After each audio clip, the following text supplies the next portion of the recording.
कल्पना कीजिए, एक माँ के गर्भ में पल रहा बच्चा अचानक 49 टुकड़ों में काट दिया जाए और फिर भी वो मरे नहीं, बल्कि और ज्यादा शक्तिशाली बन जाए। कल्पना कीजिए उस क्षण की जब विनाश ही विकास को जन्म दे। प्रकृति गलतियों को माफ नहीं करती। अगर आपकी डीएनए में एक छोटा सा एरर आ जाए, तो या तो आप समाप्त हो जाते हैं या आप बदल जाते हैं। हजारों साल पहले कश्यप की सिस्टम में एक ऐसा ही ग्लिच आया था, जब एक माँ की जिद ने कुदरत के नियमों को चुनौती देने की कोशिश की। आज हम जानेंगे कैसे एक प्राचीन डीएनए रीप्रोग्रामिंग ने जन्म दिया मरुतों को। जैसा कि हमने पार्ट 1 में देखा, महर्षि कश्यप की 13 पत्नियां सिर्फ पात्र नहीं थीं, वे जीवन की अलग अलग धाराओं का प्रतीक थीं। उन्हीं में से 2 थीं, अदिति, देवताओं की माँ, और दिति, असुरों की माँ। देवासुर संग्राम में दिति के लगभग सभी पुत्र मारे गए। दिति अपने पुत्रों की हार से टूट चुकी थीं और क्रोध में थीं, और दिति का शोक अब प्रतिशोध में बदलता जा रहा था। वह महर्षि कश्यप के पास पहुंची और उसने मांगा एक ऐसा पुत्र जो इंद्र का वध कर सके। कश्यप ने उसे बीज तो दिया, लेकिन उसके चारों ओर लगा दी एक शर्त।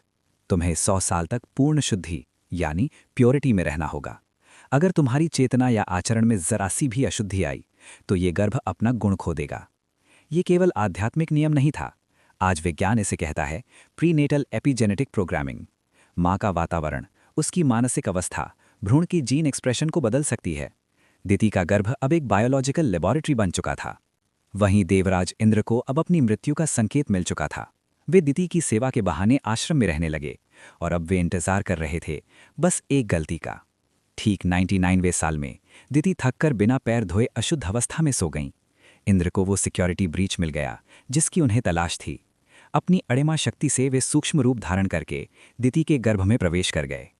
इंद्र ने अपने वज्र से उस भ्रूण पर प्रहार किया, लेकिन कश्यप का दिया हुआ वो बीज इतना शक्तिशाली था कि वज्र के प्रहार से वो मरा नहीं, बल्कि 2 टुकड़ों में बंट गया। इंद्र ने फिर प्रहार किया, 2 से 4, 4 से 7। इंद्र ने हर टुकड़े को 7-7 बार काटा। अंत में वहां 49 जीवित टुकड़े, अर्थात 49 जीवित भ्रूणीय खंड थे। जब वे सब रोने लगे, इंद्र ने उनसे कहा मारुद, जिसका अर्थ है रो मत। इसी मारुद शब्द से उनका नाम पड़ा मरुत। जो विनाश के लिए बना था, वो रीप्रोग्राम होकर विकास बन गया। इंद्र के शत्रु नहीं, इंद्र के सहयोगी, द स्टॉर्म गॉड्स। अगर हम इसे वैज्ञानिक दृष्टि से देखें, तो ये कहानी 3 सिद्धांत बताती है। पहला, म्यूटेशन थ्रू ट्रॉमा। बाहरी आघात कभी कभी नई संरचना पैदा कर सकता है।